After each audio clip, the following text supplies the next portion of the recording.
Good morning మ్యాగజైన్కి స్వాగతం. ప్రముఖ దినపత్రికలో వస్తున్న వార్తలు వెనకాల జరుగుతున్న పరిణామాలు చూద్దాం. ఈనాడు చూస్తే ఇవాళ మళ్ళీ నరేంద్ర మోడీ గారి ప్రోగ్రాం ఉంది. లాస్ట్ ప్రోగ్రాం ఇవాళ ఉదయం మధ్యాహ్నం 2 గంటలకి రాజంపేట పార్లమెంట్ నియోజకవర్గం కిరణ్ కుమార్ రెడ్డి గారు పోటీ చేస్తున్నటువంటి చోట్ల కలికిరిలో భారీ బహిరంగ సభ ఉంది. అట్లాగే సాయంత్రం 5 గంటల నుండి విజయవాడ ఇందిరాగాంధీ స్టేడియం నుంచి బెంజ్ సర్కిల్ దాకా రోడ్ షో ఉంది విజయవాడలో. ఈ 2 కార్యక్రమాలకు సంబంధించినటువంటి అడ్వర్టైజ్మెంట్తో హైలైట్ చేశారు.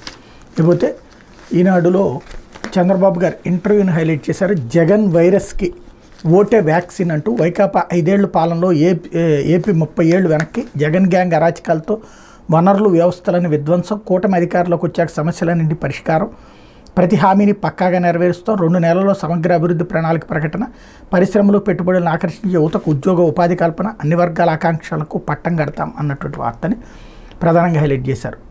వ్యాక్సిన్ అనేటువంటిది రోగం రాకముందు వేస్తారు, రోగం వచ్చిన తర్వాత చేసేది ఇంజెక్షన్. అది వీళ్ళు హెడ్డింగ్లో పొరపాటో ఆయన చెప్పడంలో పొరపాటో అర్థం కాలేదు. అయితే బందోబస్తు బహుపరాక్ అంటూ ప్రణాళికలను పునఃసమీక్షించాల్సిందే, పోలింగ్ వేళ దాడులతో పైచేయి సాధించేందుకు వైకాపా కుటిల వ్యూహం, తదనుగుణంగా బందోబస్తు ప్రణాళిక రూపొందించిన ఆ పార్టీ వీరభక్త పోలీసు అధికారులు, డీజీపీ వెంటనే దాన్ని సరిదిద్దితేనే స్వేచ్ఛాయుత ఎన్నికలు సాధ్యం, వైకాపాతో అంటకాగుతున్న పలువురు అధికారులను ఏరివేయాలి, అత్యంత సమస్యాత్మక నియోజకవర్గాల్లో కేంద్ర బలగాన్ని దించాల్సిందే. ఇది ఓవరాల్గా ఈ వార్త వెనకాల ఉన్నటువంటి లక్ష్యం. డీజీపీ గారికి రూట్ మ్యాప్ ఇస్తుంది, ఏం చేయాలి. కొత్త డీజీపీ గారు వచ్చారు కదా హరీష్ కుమార్ గుప్తా గారికి, ఏం చేయాలి ఎక్కడ చేయాలి అనేటువంటిది ఈనాడు ఇస్తుంది. దాన్ని ఆయన ఫాలో అవ్వమని చెప్తున్నారు అన్నమాట. ఫాలో కాకపోతే జగన్కి అంటగడతారు. పోలీసులకి వాళ్ళ స్వేచ్ఛగా వాళ్ళు పనిచేసుకొనికూడదు. అది వైసీపీ అయినా అంతే, తెలుగుదేశం అయినా అంతే. కాకపోతే ఈ మధ్యకాలంలో పత్రికలు వచ్చి శాసించడం ప్రారంభించినాయి. ఏ అధికారిని తీసేయాలి, ఏ అధికారిని ఉంచాలి అన్నట్టుంది. అదే ఇక్కడ విచిత్రం. లేకపోతే ఓటుతో ఢిల్లీ పీఠం కదలాలి, పేదలకు డబ్బులు పడకుండా చంద్రబాబు ఢిల్లీ పెద్దల కుట్ర, విశాఖలోనే ప్రమాణ స్వీకారం చేస్తా, షెడ్యూల్కు ముందు రావడంతోనే పనులు చేయలేదు, ఇచ్చాపురం కోరుకొండ సభలో సీఎం జగన్ వ్యాఖ్యలు అన్నటువంటి వార్తని హైలైట్ చేశారు. పేదలకి డబ్బులు పడకుండా చంద్రబాబు ఢిల్లీ పెద్దలు కుట్ర చేస్తున్నారు అంటే, అట్లాగే ప్రమాణ స్వీకారం విశాఖపట్నంలోనే చేస్తానన్నటువంటి ప్రకటన ఈ దఫా కీలకమైనటువంటి అంశం. లేకపోతే వైకాపా అభ్యర్థులు సొంత ఇంట్లో విలన్లు అయిన వారికి అన్యాయం చేసిన వారు జనాలకేం చేస్తారంటే కుటుంబ సభ్యులు నిలదీత, జగన్కు ఓటు వేయొద్దంటున్న చెల్లెళ్ళు చిన్నమ్మ ఎన్నికల వేళ వ్యతిరేక ప్రచారం. అంతా బాగానే ఉంది. వాళ్ళ కుటుంబాల్లో చిచ్చు అయితే వీళ్ళ కుటుంబాల్లో ఏం చిచ్చులు ఉన్నాయి, అవి కిలికితే చాలా అసహ్యంగా ఉంటాయి. ఎన్టీ రామారావు గారి కుటుంబంలో ఏం జరిగిందో అందరికీ తెలుసు, దాని గురించి మాత్రం మనం రాయలేము. రామోజీరావు గారి కుటుంబంలో ఏం జరిగిందో అందరికీ తెలుసు. ప్రతి ఒక్కళ్ళ కుటుంబంలోనూ ఉంటాయి. కుటుంబాల గురించి గెలిగితే ఫస్ట్ అసలు రామోజీరావు గారి కుటుంబం దగ్గర నుంచినే వస్తుంది కదా. కాకపోతే చనిపోయినటువంటి వాళ్ళ గురించి మాట్లాడుకోకూడదు. కాబట్టి కుటుంబాలని కెలికేటటువంటి దరిద్రపు జబ్బు పత్రికలకు కూడా పాకడం, సోకడం అనేది ఇక్కడే చెప్పినట్టు వైరస్ కంటే చాలా దారుణమైనటువంటి. దీనికి వ్యాక్సిన్ లేదు, ఏదైనా సరే ఆపరేషన్ చేయాల్సిందే, అంతకు మించి మరేం లేదు. లేకపోతే 3వ దశలో 64.58% పోలింగ్, బెంగాల్ మినహా అంతటా ప్రశాంతమే, ఓటేసిన ప్రధాని మోడీ, అమిత్ షా, అస్సాంలో అత్యధికంగా, యూపీలో అత్యల్పంగా ఓటింగ్ అన్నటువంటి వార్తని హైలైట్ చేశారు. లేకపోతే అనూహ్య వర్షాలతో అతలాకుతలం, అత్యధికంగా వేమగిరిలో 12.4 సెంటీమీటర్ల వర్షపాతం, పిడుగుపాటుతో 6 కన్నుమూత, రాజమహేంద్రవరంలో వర్షం బేభత్సం అంటూ మండు టెండలతో అల్లాడిపోతున్నటువంటి వేళ అకస్మాత్తుగా కురిసినటువంటి వర్షం ఒక రకంగా సేద తీర్చింది రాష్ట్రాన్ని. ఎట్ ద సేమ్ టైం దాని వలన మళ్ళీ మండు టెండలు పెరుగుతాయి అన్నటువంటి భయం ఉంది.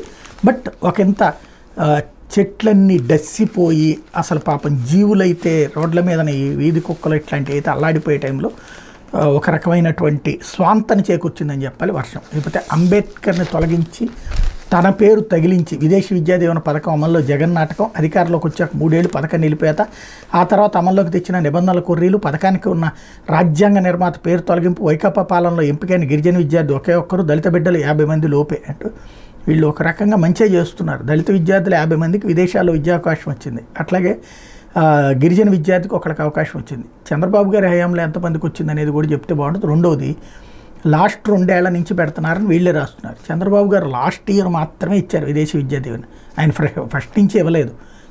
చివరి ఏడాది దిగిపోయే ముందు మాత్రమే ఇచ్చారు ఆయన. కాబట్టి వాళ్ళతో పోల్చుకుంటే ఈయన 2 ఏళ్ళు బెటరే కదా. కాకపోతే ఈ మాట అన్నామంటే జగన్ సూట్ కేసులు పంపిస్తాడు, అంతేగాని వాస్తవం మిస్ అవుతుంటాం అనమాట. లేకపోతే సజ్జల భార్గవరెడ్డిపై చర్యలు తీసుకోవాలి, మహిళల ఫోటో మార్ఫింగ్ వ్యవహారంపై సీఈఓకు తెలుగుదేశం పార్టీ నేతల ఫిర్యాదు. సామాజిక మాధ్యమాల్లో తెలుగుదేశం పార్టీ మహిళా నేతల చిత్రాన్ని అభ్యంతరకరంగా మార్ఫింగ్ చేసిన వ్యవహారం వెనుక సీఎం జగన్, ప్రభుత్వ సలహాదారు సజ్జల రామకృష్ణారెడ్డి, సినీ దర్శకుడు రామ్ గోపాల్ వర్మ ఉన్నారని తెలుగుదేశం పార్టీ నేతలు ఆరోపించారు. వారిపై కేసు నమోదు చేసి చర్యలు తీసుకోవాలని సీఈఓ ముఖేష్ కుమార్ మీనాకు తెలుగుదేశం పార్టీ నేతలు వర్లరామయ్య, బుచ్చి రాంప్రసాద్, మర్రెడ్డి శ్రీనివాసరెడ్డి తదితరులు ఫిర్యాదు చేశారన్నటువంటి వార్తని హైలైట్ చేశారు. లేకపోతే విజన్ ఉన్న నాయకుడిని ఎన్నుకోవాలంటే రోజుకు ఒక్కొక్క ఎన్ఆర్ఐతో ఇంటర్వ్యూ. వాళ్ళందరూ ఇక్కడ అర్జెంటుగా అమరావతిని చూస్తే బాధేస్తోంది, అర్జెంటుగా వచ్చేసి ఇక్కడ ఓట్లు వేసేయాలి, చంద్రబాబుని గెలిపించాలి అని పిలుపులు ఇస్తూ ఉన్నారు అక్కడి నుంచి వచ్చినటువంటి వాళ్ళు. లేకపోతే సాక్షి పథకాలను అడ్డుకున్న గెలుపుని ఆపలేరు, కోరుకొండ, ఇచ్చాపురం, గాజువాక ఎన్నికల సభలో సీఎం వైఎస్ జగన్. ఎన్నికలు వచ్చాయని నొక్కిన బట్టలు కావి, అన్నీ కొనసాగుతున్న పథకాలే. 5 ఏళ్లుగా ఏటా బట్టలు నొక్కుతూ పేదలకు మంచి చేస్తున్నాం. జగన్ అంటే పథకాలు, బాబు అంటే మోసాలు, కుట్రలు. ముందే క్యాలెండర్ ప్రకటించి మరి పథకాలతో లబ్ధి చేకూరుస్తున్నాం. మంచికి అడ్డుపడితే అక్క చెల్లెమ్మలు, అవ్వాతాతలు, రైతన్నలు ఊరుకుంటారా? ఆ కుట్రలకు ఓటుతో బుద్ధి చెప్పండి. రెట్టించిన ఉత్సాహంతో మీ జగన్కు ఓటేయండి. తుప్పు పట్టిన సైకిల్ రిపేర్ చేసేందుకు ఢిల్లీ మెకానిక్స్ వాళ్ళు చేతులెత్తేయడంతో హామీల బిల్లు ముగిస్తున్న చంద్రబాబు. తిట్టిన వారి చంకనెక్కే విద్యలో చంద్రబాబు నిపుణుడు. అక్క చెల్లెమ్మలకు డబ్బులు రాకుండా అడ్డుపడుతున్నారు అంటూ వార్తను హైలైట్ చేశారు. జూన్ 4న మళ్ళీ మీ బిడ్డే వస్తాడు. విశాఖ నుంచే పాలన ప్రమాణ స్వీకారం. మన ప్రభుత్వం మళ్ళీ రాగానే వారంలో అన్ని బట్టలను క్లియర్ చేస్తా అన్నటువంటిది. లేకపోతే ఆ అవినీతి పొరుడే గొప్పవాడయ్యారా? పోలవరాన్ని చంద్రబాబు నాయుడు ఏటీఎంగా మార్చుకున్నారు అని అన్నది ప్రధాని మోడీనే. ముఖ్యమంత్రి వైఎస్ జగన్ ఈ 2024 డ్రామాలో హామీలు ఏమిటి? హోదా ఇస్తారా? 5 ఏళ్లుగా స్టీల్ ప్లాంట్ ప్రైవేట్గా నాగిందంటే జగన్ అనే సీఎం ఒప్పుకోలేదు కాబట్టి 2 బిల్డింగులు కడితే రైల్వే జోన్ కాదు, టీడీపీకి ఓటేస్తే స్టీల్ ప్లాంట్ అమ్మకానికి ఓటేసినట్టే అన్నటువంటి వార్తను హైలైట్ చేశారు. లేకపోతే అప్పుడు ఇప్పుడు అంతే అంటూ పేదల పొట్టకొట్టడమే లక్ష్యంగా వికృత రూపం దాల్చిన బాబు పెత్తందారి పోకడ.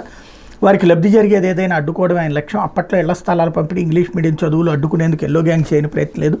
ఇప్పుడు ఎన్నికల కోడ్ని అడ్డం పెట్టుకుని ఎప్పటి నుంచో కొనసాగుతున్న డీబీటీలకు అడ్డంకులు. తొలి నుంచి పేదలకు మేలు జరగకుండా కోర్టులకు వెళ్లి మరీ అడ్డుకున్న బాబుల బ్యాచ్. తాజాగా కోడ్ పేరుతో విద్యాదీవెన, రైతులకు ఇన్పుట్ సబ్సిడీ, మహిళలకు చేయూత, ఆసరా, ఈబీసీ నేస్తం పథకాలను అడ్డుకున్న పచ్చముఠ. 5 ఏళ్లుగా కొనసాగుతున్న పథకాలపైన కుట్రలు. తెలంగాణలో ఇన్పుట్ సబ్సిడీకి ఓకే చెప్పిన ఈసీ, ఏపీలో మాత్రం నో అన్నటువంటి వార్తను హైలైట్ చేసింది. ఈసీ నిన్ననే తెలంగాణ అది కూడా ఆపేసింది. కాబట్టి పథకాలకు సంబంధించి రెగ్యులర్ పథకాలు కాదు, కొత్త పథకానికి సంబంధించి అంటే ఏదైతే పెంచుతానన్నటువంటి రైతు బంధు ఇస్తామన్నట్టుగా ప్రొజెక్ట్ చేయడం అది ఆపేయడం జరిగింది. పోతే ప్రధాని పదవికి విలువ లేకుండా చేశారు. బీజేపీ చేస్తున్న అవినీతి దేశంలో ఏ పార్టీ చేయలేదు. తోడు దొంగల కూటమి ఏ స్క్రిప్ట్ ఇస్తే అది చదివేయడమేనా? మోడీ స్థానిక సమస్యలు పట్టించుకోలేదు, స్టీల్ ప్లాంట్పై మాట్లాడలేదు. పోలవరాన్ని చంద్రబాబు ఏటీఎంలా వాడుకున్నారు మీ నోటితోనే అన్నారుగా. పోలవరంలో అవినీతి జరిగిందని భావిస్తే విచారణ జరిపించుకోవచ్చు. రాష్ట్రంలో పేదల కడుపు కొడుతున్న టీడీపీ, జనసేన, బీజేపీ అమల్లో ఉన్న పథకాలను నిలిపివేస్తున్నారు. ఈసీ వాస్తవాన్ని పరిశీలించి చర్యలు తీసుకోవాలి. 2019లో పసుపు కుంకుమను మేము అడ్డుపడ్డామా? మంత్రి బొత్స సత్యనారాయణ స్టేట్మెంట్ హైలైట్ చేశారు. ఇకపోతే ల్యాండ్ టైటిలింగ్ చట్టం నిజాలు ఇవిగో. శాశ్వత భూ హక్కులు కల్పించడమే అసలు లక్ష్యం. గెజిట్ మాత్రమే జారీ అయింది, నోటిఫికేషన్ రాలేదు, కోర్టుల అధికారాలు తగ్గించలేదు. ప్రజల స్థిరాస్తికి పూర్తి భద్రత ఉంటుంది, కబ్జాదారుల ఆగడాలకు ఆస్కారం ఉండదు, వివాదాలు తగ్గిపోతే కొత్త వివాదాలకు అవకాశం ఉండదు అన్నటువంటి వార్త హైలైట్ అయింది. లేకపోతే బాబు వస్తే ఇంగ్లీష్ మీడియం రద్దే. మేనిఫెస్టోలో పేర్కొన్న KG to PG Vidya review. అందుకే గతంలో చెయ్యి నా స్కూళ్ళ కోసం ప్రభుత్వ విద్యను నిర్వీర్యం చేసిన ఘనత చంద్రబాబుదే. తక్కువ మంది విద్యార్థులు ఉన్నారని 6,000 సర్కారు స్కూళ్లకు అంజమానాలోని మంగళం. ప్రభుత్వ ఉపాధ్యాయులకు నైపుణ్యం లేదని హేళన. అసలు పేదల విద్య ప్రభుత్వ బాధ్యత కాదని ప్రకటించింది ఆయనే. ఇప్పుడు పేద పిల్లలకు ఇంగ్లీష్ మీడియం బోధన దూరం చేయాలని కుట్ర. రాష్ట్రంలో 15,784 ప్రైవేట్ స్కూళ్లలో 100% ఇంగ్లీష్ మీడియం అన్నటువంటి వార్తని హైలైట్ చేశారు. కాకపోతే బాబు వచ్చినా ఏం రద్దు చేయరు, రద్దు చేస్తారనుకునేటువంటిది అమాయకత్వం. కావాలని అట్లాంటి ప్రచారం తప్పించి మరేం లేదు. లేకపోతే 3.03 లక్షల మంది ఓటు పోస్టల్ బ్యాలెట్తో. పోస్టల్ బ్యాలెట్ కోసం దరఖాస్తు చేసుకున్న 4.3 లక్షల మందిలో మంగళవారం నాటికి 3.03 లక్షల మంది పోస్టల్ బ్యాలెట్ సౌకర్యాన్ని వినియోగించుకున్నారని రాష్ట్ర ప్రధాన ఎన్నికల అధికారి ముఖేష్ కుమార్ మీనా తెలిపారు. మంగళవారం రాష్ట్ర సచివాలయంలో ఆయన మీడియాతో మాట్లాడారు. కొన్ని జిల్లాల్లో 3వ తేదీన, మరికొన్ని జిల్లాల్లో 4వ తేదీన home voting, postal ballot voting ప్రారంభమయ్యాయి. ఇప్పటి వరకు పోస్టల్ బ్యాలెట్ 4.5 లక్షల మంది దరఖాస్తు చేసుకోగా అందులో 3.2 లక్షల మంది ఉద్యోగులు, 40,000 మంది పోలీసులు, హోమ్ ఓటింగ్ కేటగిరీ కింద 28,000 మంది, ఎసెన్షియల్ సర్వీసెస్ కింద 31,000 మంది ఉన్నారు. మిగిలిన వారిలో సెక్టార్ ఆఫీసర్లు, ఇతరులు ఉన్నారు. ఇప్పటి వరకు 2.76 లక్షల మంది ఉద్యోగులు, దాదాపు 28,000 మంది హోమ్ ఓటింగ్, ఎసెన్షియల్ సర్వీసెస్ కేటగిరీలో వాళ్ళు ఓటేశారు. కొందరు ఉద్యోగులు పలు రకాల కారణాల వల్ల పోస్టల్ బ్యాలెట్ సౌకర్యాన్ని ఉపయోగించుకోలేకపోయారు. వారికి ఏఆర్ఓ పరిధిలో ఓటు ఉంటే ఆ ఫెసిలిటేషన్ కేంద్రంలోనే స్పాట్లో ఈ సౌకర్యాన్ని వినియోగించుకునేలా బుధవారాల్లో అవకాశాన్ని కల్పించాం. ఈ విషయంపై అన్ని జిల్లా ఎన్నికల అధికారులకు 2 రోజుల క్రితమే ఆదేశాలు జారీ చేశాం. కానీ ఈ రోజు కూడా కొన్ని సమస్యలు తలెత్తాయని మా దృష్టికి వచ్చిందని చెప్పారు అన్నటువంటి వార్తని హైలైట్ చేశారు. అయితే పిడుగులు పడి 7 మృత్యువాత అన్నటువంటి వార్తను హైలైట్ చేశారు. ద్రోణి ప్రభావంతో మంగళవారం రాష్ట్రంలోని పలు చోట్ల భారీ వర్షాలు కురిశాయి. తీవ్రమైన ఈదురుగాలు ఉరుములతో కూడిన వర్షాలు బీభత్సం సృష్టించాయి. అనేక చోట్ల పిడుగులు పడగా 7 మృత్యువాత పడ్డారు. ముఖ్యంగా ఉమ్మడి గోదావరి జిల్లా, కృష్ణా జిల్లాలో భారీ వర్షాలు కురిశాయి అన్నటువంటి వార్తని హైలైట్ చేశారు. మరో 3 రోజులు వానలే అన్నటువంటిది కూడా ఇవాళ రేపు కూడా వర్షాలు కురిసేటటువంటి పరిస్థితి ఉందన్నటువంటిది ఈ వార్తల వెనకాల ఉన్నటువంటి ప్రధానమైనటువంటి అంశం.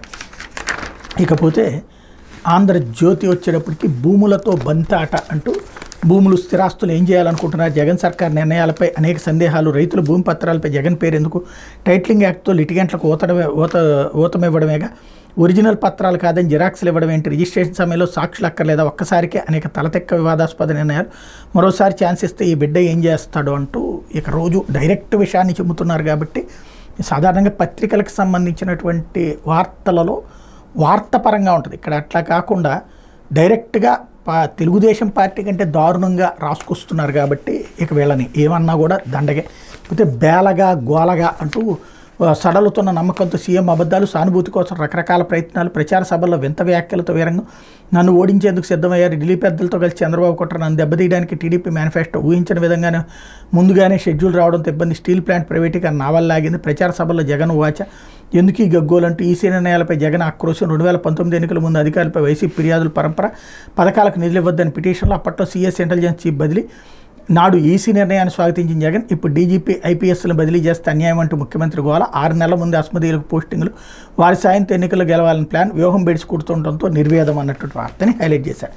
జగన్ ల్యాండ్ చట్టంతో సెంటు భూమైనా అమ్ముకోలేము, నేను వచ్చాక కొత్త పాస్బుక్లు, జగన్ ఫోటోతో ఉన్న వాటిని చించేయండి, చంద్రబాబు ఓటమి భయంతో జగన్కు తీవ్ర నిస్పృహ, డ్రామాలతో ఎవరిని మోసం చేస్తాడు, ఆయన మేనిఫెస్టో ఎత్తిపోయింది, వైసీపీకి డిపాజిట్లు కూడా రావు, టీటీడీ సహా అన్ని ఆలయాల్లో ట్రస్ట్ బోర్డులో బ్రాహ్మణులకు సభ్యత్వం, 450 మంది కార్యకర్తలను జైల్లో పెట్టారు, గుండె రగులుతోంది, వదిలిపెట్టను, పెద్దిరెడ్డి కొవ్వు కరిగిస్తాను, టీడీపీ అధినేత, తిరుపతిలో పవన్తో కలిసి భారీ రోడ్ షో, పొంగనూరులో భారీ బహిరంగ సభ, ఆకురౌడీలు తొక్కిపడేస్తామని హెచ్చరిక, 200 కోట్ల కమిషన్ల కోసం సత్రాలను కూల్చి కొత్త కొడుతున్నారు, బొమ్మన అభినయ్పై జనసేన ధ్వజం, టీడీఆర్ బాండ్ల పేరుతో 2000 కోట్లు నొక్కేశారు, తిరుమల హుండీ కానుకలను దోచేశారు, ఎర్రచందనం స్మగ్లింగ్లో చెవిరెడ్డి కోట్లు గడించారంటూ పవన్ కళ్యాణ్ స్టేట్మెంట్ హైలైట్ చేశారు. ఇకపోతే అంత అత్యవసరం ఏంటి, నిధులు మురిగిపోతాయన్న ప్రభుత్వ వాదన సహేతుకం కాదు, ఎన్నికలయ్యే వరకు పథకాలు వద్దన్నాం, కాదంటే అత్యవసర కారణాలు ఏంటో చెప్పాలి, పరిశీలించి తగిన నిర్ణయాలు వెళ్లిస్తాం, హైకోర్టుకు నివేదించిన కేంద్ర ఎన్నికల సంఘం వివరాలను తమ ముందుంచాలన్న హైకోర్టు అన్నటువంటి వార్తని హైలైట్ చేశారు. పథకాలను ఆపాలని చెప్పలేదు, కొన్ని రోజుల తర్వాత ఇవ్వమన్నాం,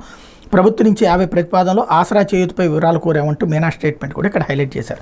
అయితే ఇంత నిర్లక్ష్యమా, 4 కలెక్టర్లు 5 ఎస్పీలకు ఈసీ హెచ్చరిక, ఎన్నికలు ప్రశాంతంగా జరిగేలా చూడాలి, శాంతి భద్రతల బాధ్యత ఎస్పీలదే, కలెక్టర్లు క్షేత్రస్థాయిలో పర్యటించాలి, తేడా వస్తే చర్యలు తప్పని స్పష్టీకరణ, 5 జిల్లాల్లో శాంతి భద్రతపై దృష్టి పెట్టని ఎస్పీలు, వైసీపీకి అనుకూలంగా సీమలో 2 కలెక్టర్లు, ఉత్తరాంధ్ర గోదావరిలో జిల్లాలో మరో 2 నిఘా పెట్టిన కమిషన్, త్వరలో కొందరిపై వేటు అంటూ అందరినీ ఒక రకంగా బెదిరిస్తున్నారు వార్తల ద్వారా. ఎవరేం చెయ్యాలో ఈనాడు ఆంధ్రజ్యోతి చెప్తే వినకపోతే, ఒకప్పుడు చంద్రబాబు నాయుడు గారి అధికారంలో ఉన్నప్పుడు సేమ్ ప్యాటర్న్ నడిచేదనమాట. అధికారులందరూ కూడా ఈనాడు జ్యోతిలో వార్త వస్తుంటే భయపడిపోయేవాళ్ళు, వెంటనే వాళ్ళ మీద యాక్షన్ ఉంటుందని. అది ఇప్పుడు అధికారం లేకపోయినా కూడా ఇప్పుడు ఈసీ అధికారం ఉంది కాబట్టి వాళ్ళ చేత చేయించేటటువంటి ప్రయత్నం చేస్తున్నారు అనమాట. అయితే పులివెందుల పోలీసులు పెట్టిన కేసు కొట్టివేయండి, హైకోర్టు ఆశ్రయించిన వివేక కుమార్తె సునీత, అల్లుడు రాజశేఖర రెడ్డి, సిబిఐ ఎస్పీ రామ్సింగ్ వ్యాజ్యాలపై ముగిసిన వాదనలు, తీర్పు రిజర్వ్, పులివెందుల పోలీసులు తమపై నమోదు చేసిన కేసును కొట్టివేయాలని కోర్టు వివేకానంద రెడ్డి కుమార్తె సునీత, అల్లుడు నర్రెడ్డి రాజశేఖర రెడ్డి, సిబిఐ ఎస్పీ రామ్సింగ్ దాఖలు చేసిన వ్యాజ్యాలపై మంగళవారం హైకోర్టులో వాదనలు ముగిసినాయి. న్యాయస్థానం తీర్పును రిజర్వ్ చేస్తున్నట్టు ప్రకటించింది. ఈ మేరకు న్యాయమూర్తి జస్టిస్ కె శ్రీనివాసరెడ్డి మంగళవారం ఉత్తర్వులు ఇచ్చారు.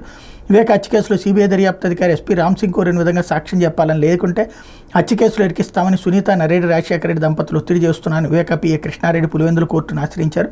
పోలీసులు ఫిర్యాదు చేసినప్పుడు కేసు నమోదు చేయడం లేదని ఆరోపించారు. ఈ పిటిషన్ పరిశీలించిన కోర్టు కేసు నమోదు చేసి జనవరి 4లోగా తుది నివేదిక ఇవ్వాలని పోలీసులను ఆదేశించింది. దీంతో ఎస్పీ రామ్సింగ్, సునీత, రాజశేఖర రెడ్డిపై పోలీసులు కేసు నమోదు చేశారు. ఈ కేసును కొట్టివేయాలని వీరు హైకోర్టును ఆశ్రయించారు. మంగళవారం ఈ వ్యాజ్యాలు విచారణకు రాగా సునీత, నర్రెడ్డి రాజశేఖర రెడ్డి తరపు న్యాయవాది గూడపాటి వెంకటేశ్వరరావు వాదనలు వినిపించారన్నటువంటి వార్తని హైలైట్ చేశారు.